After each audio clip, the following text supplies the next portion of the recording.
So now let's see how we can work around with the color wrapper for color correction inside of Davinci Resolve. So to work around with the color wrapper, you can go around and click on this button right here. So once you go around over here, this is the color wrapper. So if I were to go around and click and drag this little dot right here onto the, let's say, red side, then you can see that the image gets more red. You can go around, make it more magenta right here, more blue, more green, according to how you want right here, as you can see. So that is what you can do right here with the color wrapper.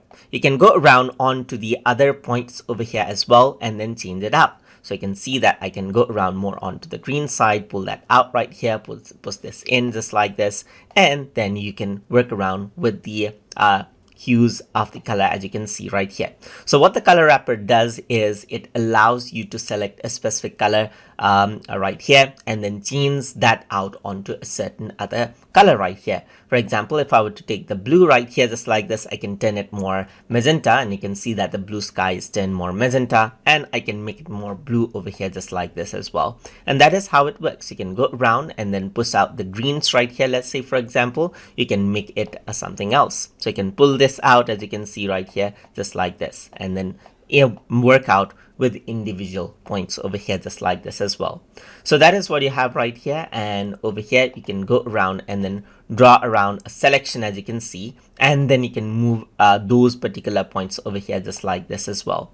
You can go around over here and then, let's say, for example, pin a certain point right here so that it is immovable. So if I were to go around and then click and drag this, it is pinned out right here, and if I were to click and drag this out, then those pinned dots does not move unless you select them by yourself. You can go around and then pull the points right here just like this. You can pull them together, you can expand them, as you can see right here, just by clicking this as well. So these are the tools provided to you. So there's different things like you can go around and let's say select out this option to increase fall off and smooth selection. So you can see that you can go around right here. You can increase the fall off right here. So as you move around, you can see more are selected. You can go around and select different options right here for different sort of selection, as you can see just like this. So there's like different things such as selecting pin column, there's selecting the pin ring, as you can see right here, and that you can work with it. Over here on the bottom, you got the hue, as you can see. So as you work around with the hue, the color wrapper rotates, as you can see, changing the other colors. You can work around with the saturation to get to the more colored areas, as you can see right here. And you can work around with the luma right here for more level of brightness, which does not really see in the color wrapper because it is not associated with brightness right there. So you can go around and reset everything just like this according to how you want as well, and then work around with it. You can reset out everything by clicking on this button over here just like this as well.